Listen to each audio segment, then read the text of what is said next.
Dine kundu zo check chozo kongme chokshun Yuri Oberpfalzer chone sungshenangyu. May I call upon our chief guest, Senator Yuri Oberpfalzer, Honorable Vice President of the Czech Senate, to deliver his speech. Ladies and gentlemen, dear honorable guests, let me step into media res. Tibet has never been part of China.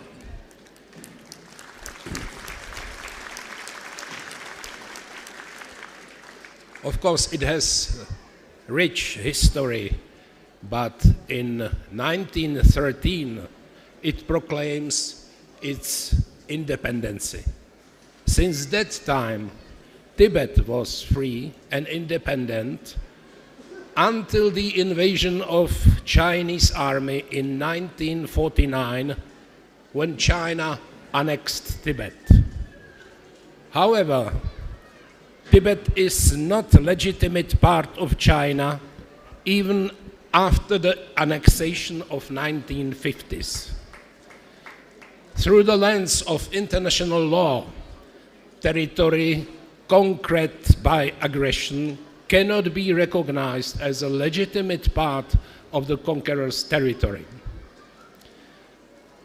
And it is clear, at least from the events we are commemorating here today, that Tibetans absolutely do not accept their integration into the Chinese Communist Empire.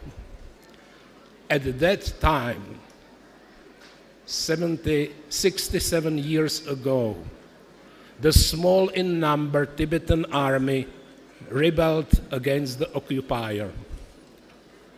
I would like to pay tribute to the brave men who did not hesitate to rise up in defense of their country at that time. They deserve our respect. It is still necessary to commemorate this historical event for current and future generations of Tibetans, but also for other nations living under oppression.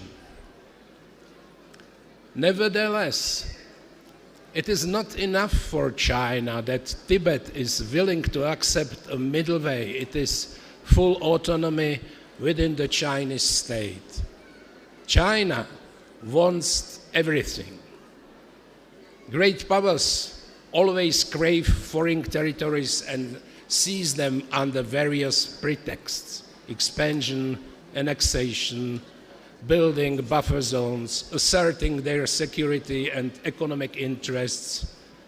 Modern superpowers like to call the invasion by another cryptic names, such as peaceful liberation from imperialism or special denazification operations.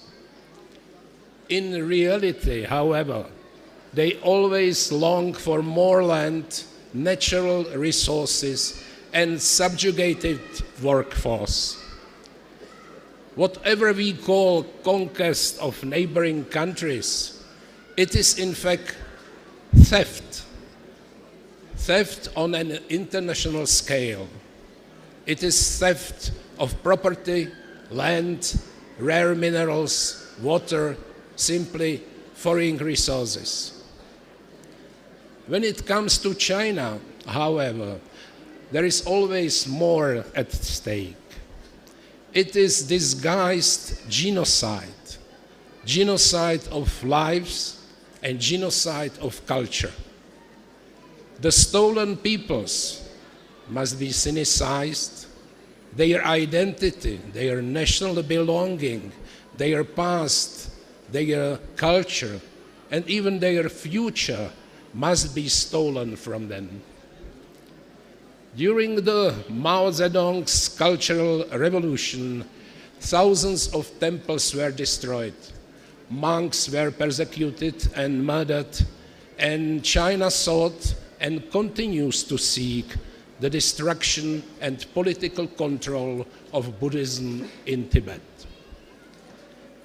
And it is doing everything it can to steal religion from the Tibetans too. The international renown of His Holiness, the 14th Dalai Lama, irritates China. He stops the world from forgetting Tibet. He doesn't allow Tibet to be quietly disappeared from the map of world diversity.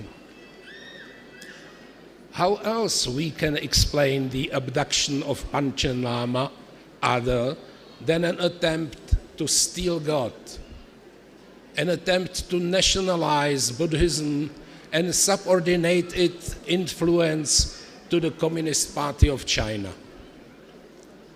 By the way, we will never recognize as the legitimate successor to the Panchen Lama a person who has not been confirmed in Tibet and by Tibetan authorities. China is simply a multiple thief and murderer. It steals the land, its people, children, their culture and faith, and moreover, it tries to steal the soul of an entire nation. On a standard human level, the society deals with such criminals uniformly, with the death penalty or life imprisonment. The international community should therefore respond to the same manner to China's actions, excluding them from the community of decent democratic nations and total isolation. It is very sad that the current democratic world is only acting defensively and the form of moral proclamation and political statements. But then they continue to trade with China, giving it not only economic but also political and military power. In fact, they trade this way Tibetans' faith for cheap products. If I may paraphrase Sikyong Tsering words, the West is feeding a dragon. The West is feeding a dragon that will sooner or later bite off its head. Let us do everything we can to wake up the democratic world and start applying democratic principle of justice without exceptions and regardless of particular interests. This requires solidarity and willingness to unite positions, cooperation at the global level. Only this way can and shall Tibet will be free again.